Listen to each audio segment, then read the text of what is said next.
me in the penitentiary, but I'm in the truth. The Lord had other plans. Lord had other plans. I had to let go of that life to get my life. I know they not gonna understand. They wanna see me down.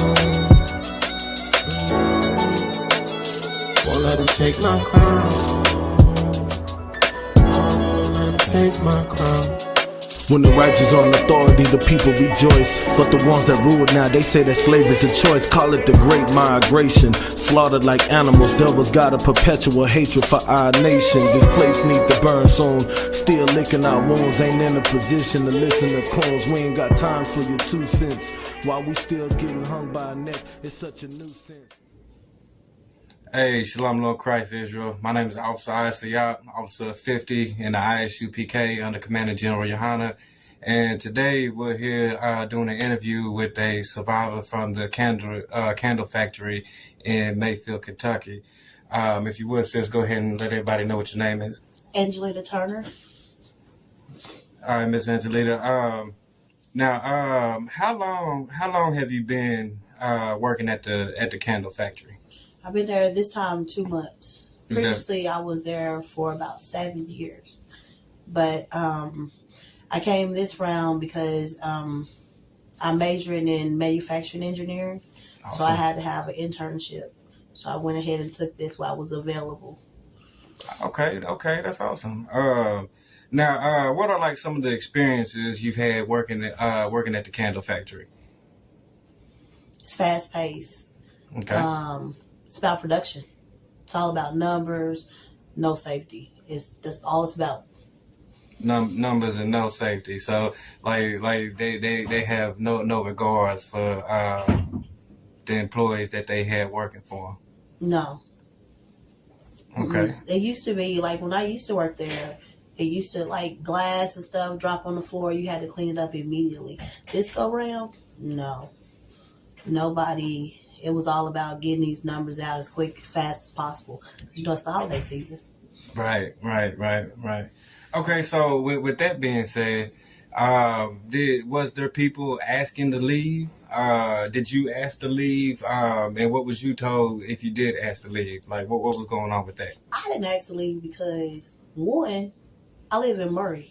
Mm-hmm. So I couldn't outrun a tornado. Right. And I felt like the candle factory was the safest place for me to be at that moment. You know, so where was I going to go? If I was able to leave, I wasn't going to be able to make it home in time. You understand what I'm saying? Right. And I just wanted to be safe. It's just the places that they told us to evacuate to was not safe. Okay, that'll lead into my next question, which is, what was the emergency contingency plan? Was the plan set in place? Was everybody still on the line? Like what was going on with that? Well, the way the emergency was, you know, like they do in school, mm-hmm. you know, along the bathroom walls, they have you, you know, get down. But it was so many people there, they split it, and we have it's like an L shape. Some room in front of the bathrooms, and then some walkway in front of a wax area. Right. But the walls had been worked on. So, like, the ones in front of the bathroom were cylinder blocks. The ones in the wax area was plywood and cylinder blocks. Okay. So, there was no stableness if a storm did come through. Right. I tried to get over there by the bathroom, but it was so packed. So I had to go on the other side. And I wish I would have went that way because everybody on that side, they were out like that, and half of them was able to climb out themselves. The ones on the other side that had the plywood / cylinder block walls were stuck. Those are the ones that had the deaths and everything, and, you know, so... Right. It was 2 different areas, but you couldn't go anyplace else because it was glass everywhere. If you went to the front is all glass. Mm-hmm. So there was no place to go but those 2 areas. Okay, so now with that being said, when the storm was approaching, and I'm sure everybody's phones was going off from the warnings and stuff, because we all over Kentucky, we was getting them alerts on our phones. So when the alerts started going off, was it like every man for itself? Was it organized? Like, hey, everybody, let's go here, let's go there. Kind of talk about that, and then kind of explain to us what you were seeing when the tornado actually hit. You understand? Like, what were some things you were seeing? Like, did you see the roof blow up? You know what I'm saying? God. Like explain, like lead us up into what was happening when the storm actually hit the building. So about 9 o'clock is when they started making people leave the belts and get into the evacuation areas. Okay. And once we got there, they took attendance. We took a roll call. And then they were telling people, you know, to get in the area and just brace themselves. Before we even got to the areas good, the building just started rattling. And next thing I know, wind, I mean, just, oh my God, it was just stuff everywhere. And it just pushed us. I had an older lady. Her name was Jill. And I didn't really know her. But she grabbed me and she was like, oh, I'm so scared. I was like, I'm scared too. And we just held each other. And then, like, just stuff started flying, beams and everything, and knocked us down. And then next I know, the wall was on top of us. And the only thing that saved me was a dolly. People were screaming. The dolly had turned sideways. The wall had fell, and it was this close to my face. And the little lady got pinned to my legs, and I could hear her. She was struggling, and there was a lot of people that was on that side. It was, you know, it was lined up on one side of the wall, and I was on this side of the wall. The people on this side of the wall, it seemed like they made it. The people that was on this side of the wall, they didn't last. They didn't make it at all. They got trapped. I mean, we all got trapped, but they got trapped under, like, their throats and stuff, their heads. The wall was just pressed. I could hear them gurgling. It was like hell. You just heard people screaming, help me, Jesus. And then I tried to call 911. It was busy. And I called my mom.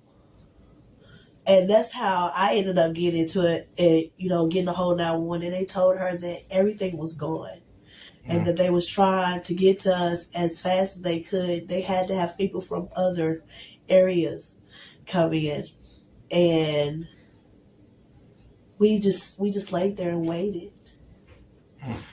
I think the storm started. I was under there from 9:30 to at least 4 o'clock that morning. And just screaming. And the lady that was with me, I could feel her. She started talking to me. And then about an hour later, she started gasping. Another hour later, she was just gone. And I kept hollering and telling everybody else, like, because there were some people, I could hear them moving stuff. At 2:30, I know what time it was because I kept checking my phone. At 2:30, they was like, there's nobody left over here. And I was like, help us, please. I started beating on stuff. And then they finally was like, who is that? And I was like, my name is Angelita. And somebody, I don't know who it was, they just kept saying, Angelita, can you hear me?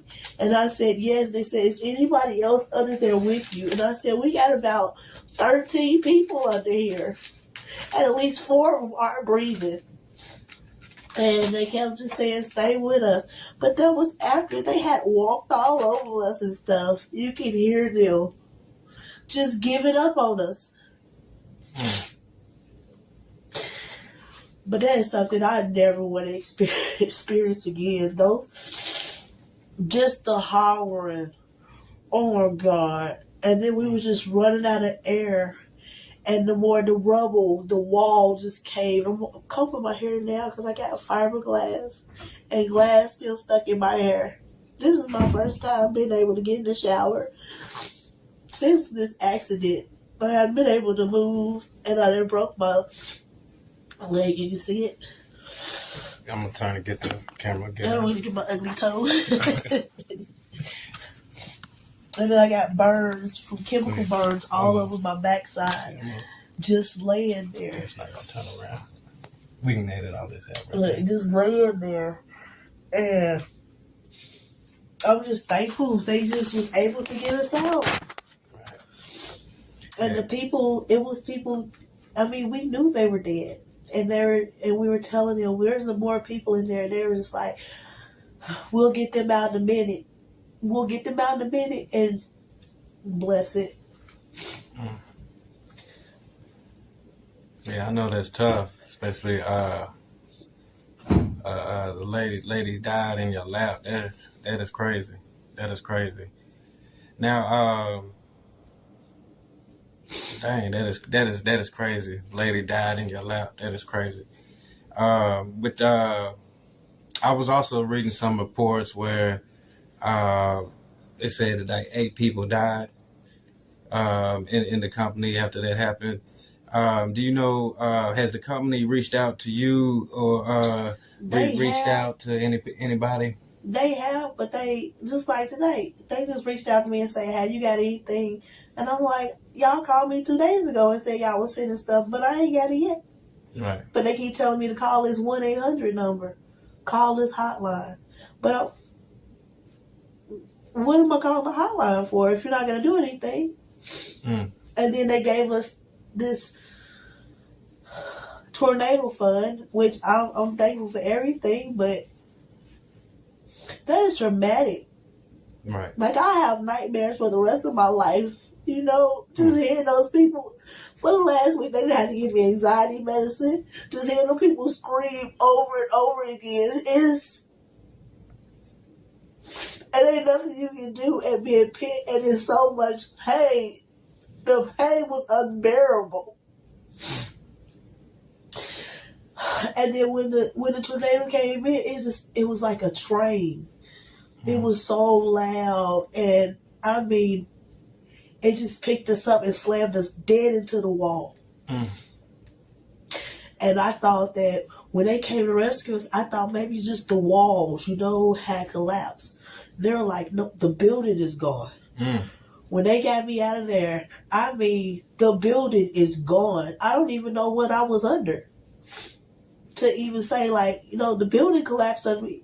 It was just, and then there was cars on top of the buildings and stuff. That's crazy. And they were trying to get the jacks and just listening to the people trying to jack and then failing. Being up under there, and this is not working. Let's do something else. And then them telling you to hold on. And you're like, just hurry up. Just hurry up, please. All right.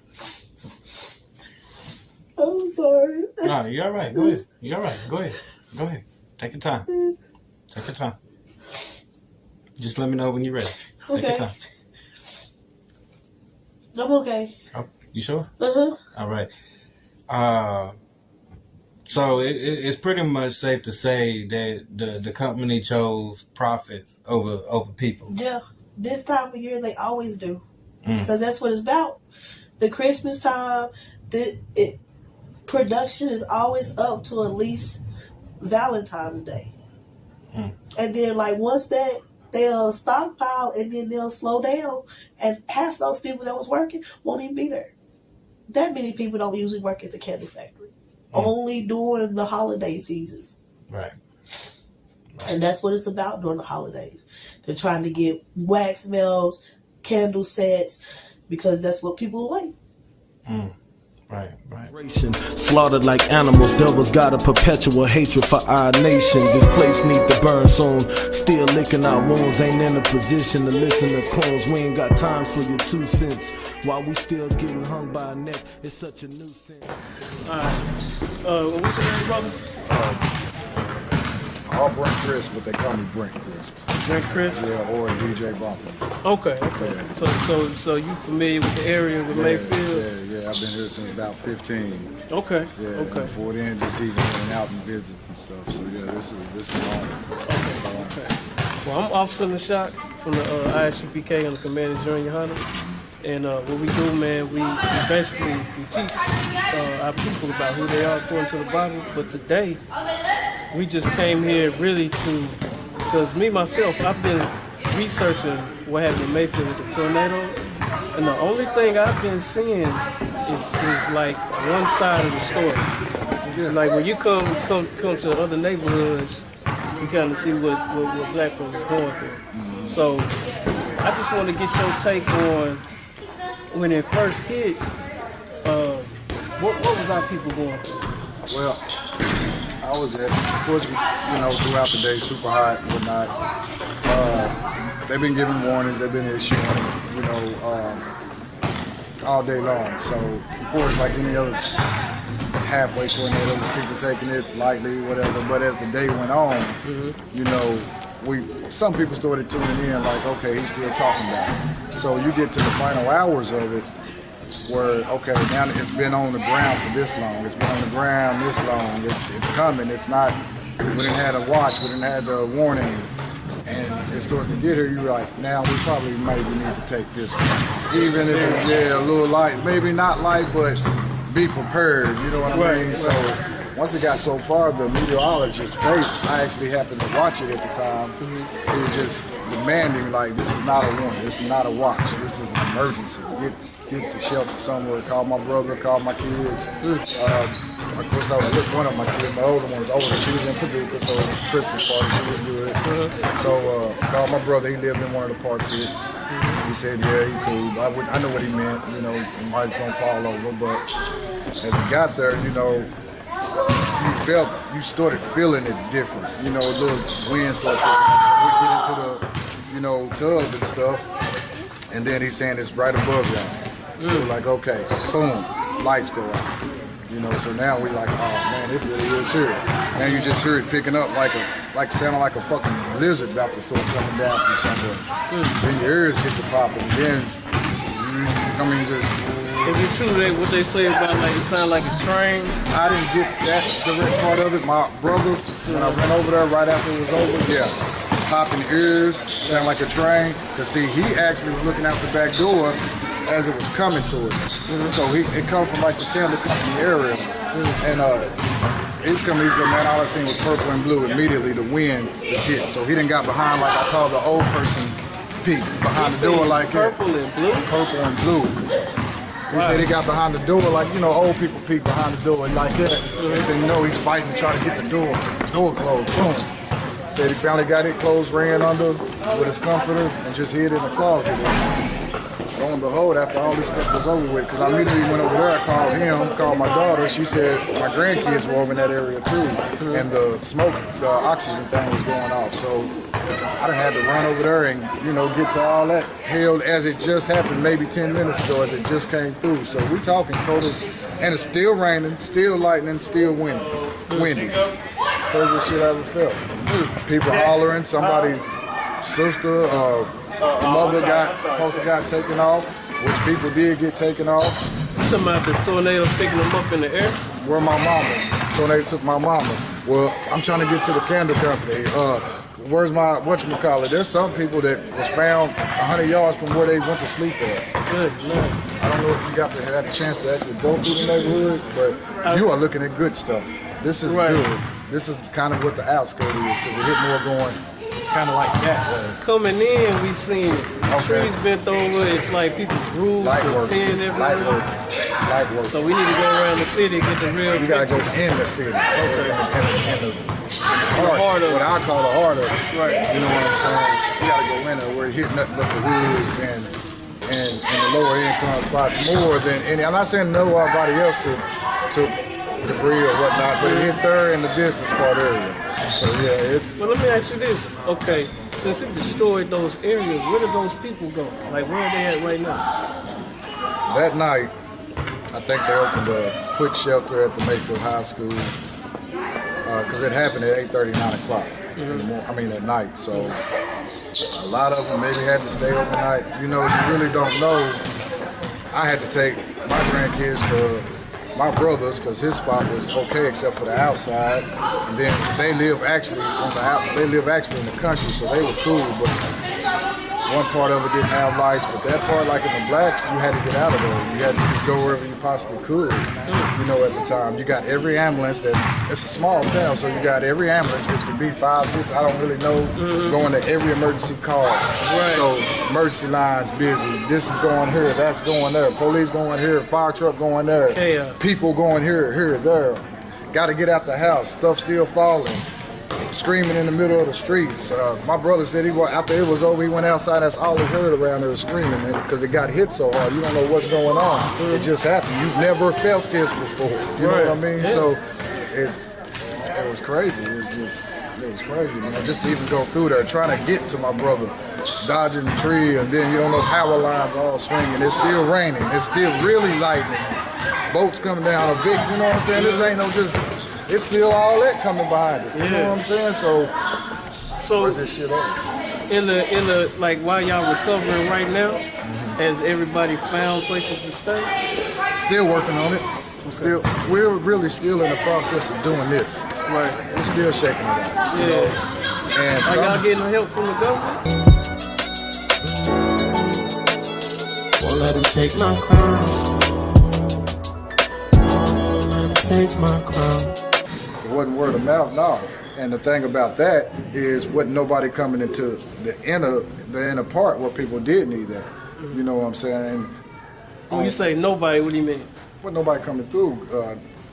No help from the city stuff. I didn't see nobody going like that. I don't know where the mayor was. I ain't seen her. I seen her at places taking pictures, but I ain't seen her in the neighborhood. She might have rolled through in a car. The senator, Mitch McConnell, didn't come down here? Mitch, I think he went somewhere that wasn't here.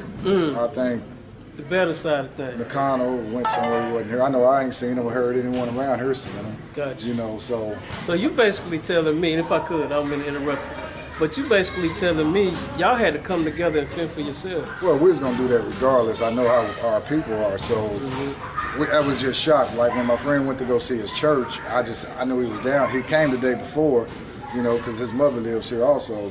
He come through his neighborhood all the time first before he even go see his mama, his church.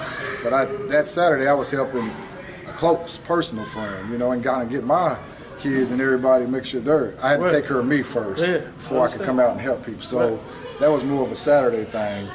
And then I think it was a curfew, so we had to be out by 5. But on Sunday, that's the day he came to look at the church. I come, we looked around, like, damn, we ain't got a bulldozer. We ain't got a helper or nothing coming around. It might be a food thing come through here, but if you ain't out there waiting, you ain't getting it. So good enough. He had he does he does t-shirt design, the Kentucky Raised stuff, and he had that stuff. I had some friends out of Paducah from that I grew up with also when I stayed in Paducah, and they came over here that Saturday and brought me some care packages, a lot of care packages. So that's what we started with, was 2 tables. You know what I mean? I DJ. He's a teacher and he DJs, and he's from here. We're influent. We got a little influence around here. So y'all network together? Yeah, we do stuff like this all the time. Before things like this, we were already helping community. You know what I mean? So we just done that, made a Facebook post. We didn't know when it was going to post, but eventually it did, because it looked like it wasn't going to happen. Right. And, you know, little bit by little bit, they started coming. So I'm like, damn, it is a need around here. Right. You know, because people can walk here. People ain't got a car to come this far. You don't know how this far is yet, because you hadn't seen where they got to walk from. But they ain't got that. You know what I'm saying? They might need a lot of stuff. They might be shopping for a family, 5 families, 2 people, trying to take care of everybody. You know what I mean? And that happened with, especially like even with our Hispanic community, because we don't know how they're here. Right now is not a time to be judgmental. Now is it a big Hispanic community? Yeah, right. Very big. So they probably not even knowing, they don't know where the resources are. No, y'all had to bring it to them. That, and they might be scared for one reason or another. We don't know whose mother that actually got here to be able to give their kid a better life maybe came here the wrong way. So we're staying away from the government type right now. Exactly. Oh, you know, okay, so I see they can come to us because he just stay down there. You know, they're in with us. Right. You know, mixed in with us, some of the lower class. So with that being said, would you want to kind of talk about your injury and what happened to you and the stuff that like the stuff that you're going through, like what type of medicines they got you on? They got me on a depression medicine, anxiety, pain pills. I've got fractured ribs, 4 fractures in my back, and then a broken foot. So I was just taking it one day at a time and trying to get better. And since I'm in so much pain, I can't get out of here because my blood pressure won't go down. So until they get my blood pressure down, I can't go to physical therapy. I can't do anything. Okay, so with that being said right there, how has this affected not only you personally, but also like your loved ones, your family, your daughter? Right, You know my daughter's spending the night here in the hospital with me. She's still in school. I have another daughter. Her boyfriend was in the candle factory. He broke 3 ribs, but there's nothing they can do about ribs, and he was able to pull himself out. So, I mean, it's a lot. I got a car out there that I gotta go find. You know what I'm saying? My life is just at a standstill right now until I get out of here. You said you have a car you have to go find? Yeah, I drove to work. And my car, I don't know where my car is at. You don't even know where your car... Wow. That is crazy. So, that is crazy. And then I canceled all my cars and stuff. You know, they said that people were stealing the cars out there. And they just got 5 people and arrested them. They were stealing the cars and rummaging through the cars. So I had to cancel all my credit cards and everything. And trying to keep my wits on what I need to do, and on top of this, taking all this pain medicine, you know what I'm saying? Right. And I figured that somebody be here to help me, you know, to at least what's going on, what do you need help with? Nobody's here to do that. Right. That's sad. That is sad. Has like anybody from like any of our people come up here trying to see how you're doing, try to bring you stuff? Yeah, you know what I'm saying. Just my community in Murray, you know, they have been here, bring me snacks and pray for me and everything and whatnot. But far as like the candle factory, no. Like they don't give a shit. Like I'm just here. You can call us if you need it, but they're not doing nothing. What am I calling you for? That's crazy. Just to talk on the phone to you? I done talked to people 3 times. And they ain't got over here yet. That's sad. That's sad. That's really sad. Especially they keep you there. Y'all can't leave. If you leave, we're gonna take incentives. Or if you do stay, I'll go ahead to this spot right here. And, you know, they knew that there wasn't a secure spot for everybody to go. Now, the temp agency that I work for, Hamilton Record, they have kept in contact. Anything I need, they've been out here 2 or 3 times, you know, and staying on top of it. But the actual candle factory, no. Now, is it true? I think I seen a report, or I may have heard somebody say this, that they was trying to get people to go work at another factory in Fulton. HP. They got another factory. It's called HP. And I heard that they were supposed to go Monday. And then after all this came about, they rescinded it and said that everybody can have 2 weeks off. So I believe they gave everybody 2 weeks off. So everybody that was in the building, or especially the night crew, all the night crew that was in the building, they get 2 weeks off to heal from their pain and suffering, and then they have to go right back to work. No, the night shift, we're supposed to file workers' comp and unemployment. Okay. So the first week, when they first started, they were saying that. And then after this massive lawsuit came about, then I heard that everybody, you know, do workman's comp. Right. But nothing, I haven't heard the same thing, you know, nowhere. So that's what I'm saying. When you call a 1-800 number, you're not getting the same answer to know what to do. You know what I'm saying? Right, just getting the runaround. Yeah, the runaround. That's crazy. That's crazy. Now, is there anything else that you would like to say? Anything else that you want us to know? Anything else that you think the people may need to know or hear? Just let it out. The floor is yours. Where the hell was OSHA? OSHA is supposed to be in these factories, and I feel like OSHA failed. If I could real quick, explain to the people what OSHA is, for the people that don't know what OSHA is. It's an occupational safety hazard. They're supposed to come in and check the factories and make sure they're up to par. Make sure that the SOPs and everything, they're following the correct guidelines in situations like this. But I don't know when the last time OSHA been out there, because nobody wears PPEs, no kind of protective anything. You know, glass, I mean, we work with glass jars. They don't make nobody wear glasses to protect their eyes, nothing. And I've never worked in a factory that's like that. Mm.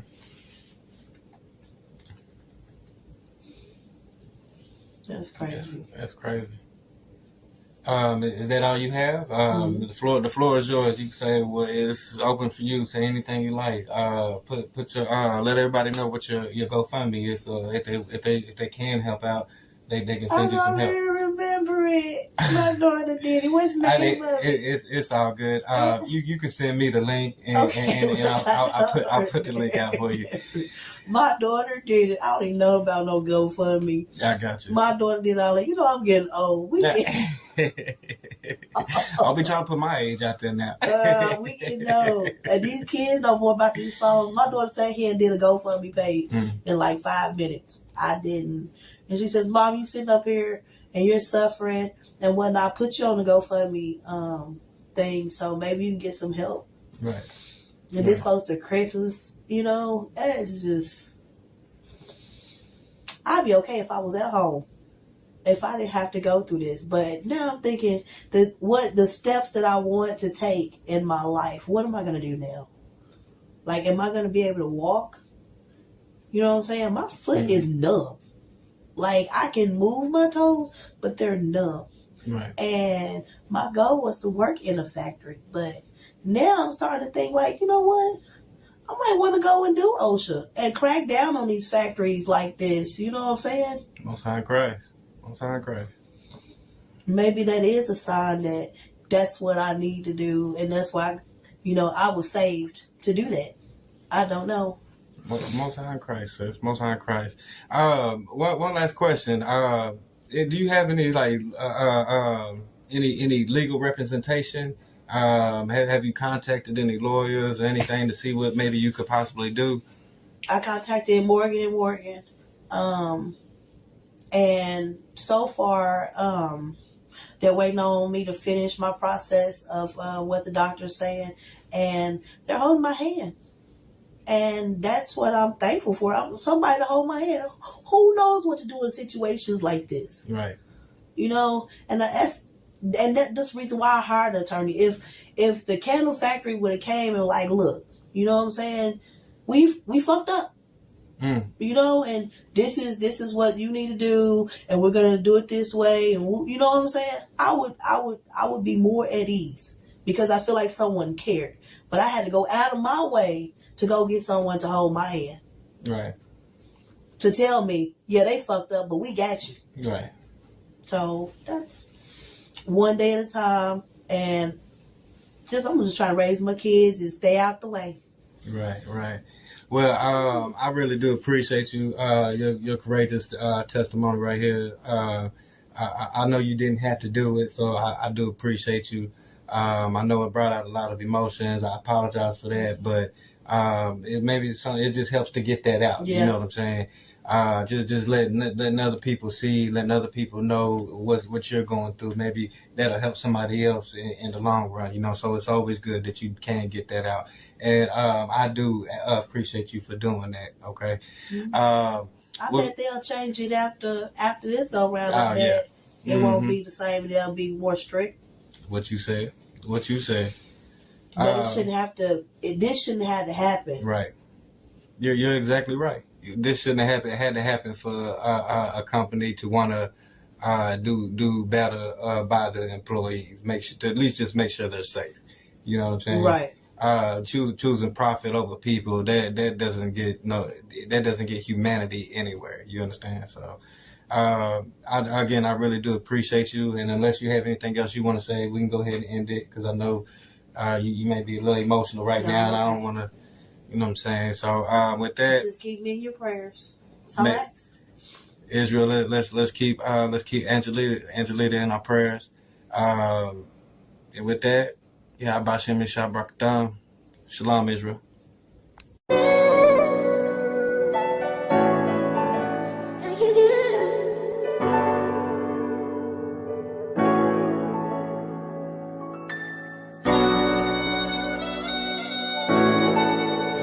On Sunday, my auntie, Virginia Emerson, sent a text or sent a voicemail to, I believe, her oldest son. I'm gonna let you have the camera on this.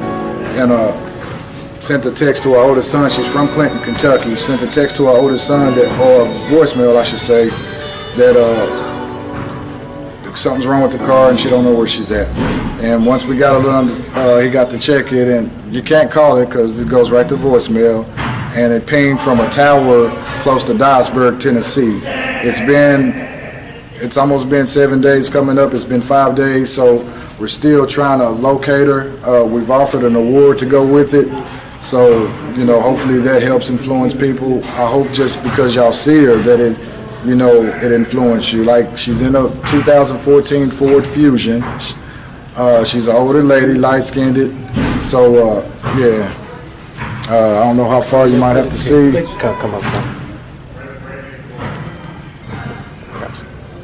But that's her right there. She may look a little thinner in that. She does have dementia, so she's maybe not remembering a lot. So if y'all see her, you can call 270-804-8219.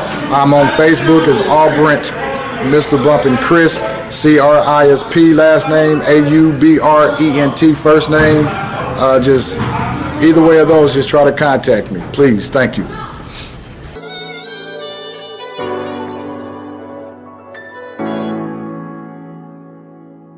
I want you to stay strong in the spirit of the Lord. Hey, listen, if you like this tape, hit the like button and share it, man. Hit the share button. Everybody share it to their own personal Facebook accounts.